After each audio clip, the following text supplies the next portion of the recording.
Humingi ng paumanhin ang driver ng SUV na hindi huminto kahit hinarang at sumampa na ang isang MMDA enforcer sa kanyang sasakyan.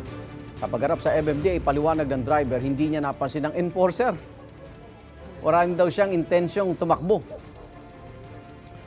Nangyari insidente kasunod ng banggaan ng SUV at isang motorcycle taxi. Ayon sa rider, binangga siya ng SUV at nang subukan daw niyang harangan ang driver, binangga siya ulit. Kaya humingi siya ng tulong sa traffic enforcer.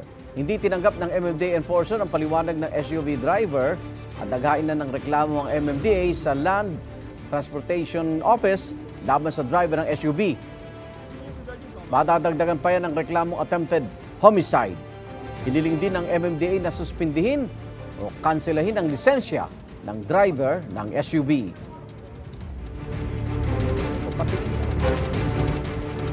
Igan, mauna ka sa mga balita. Mag-subscribe sa GMA Integrated News sa YouTube.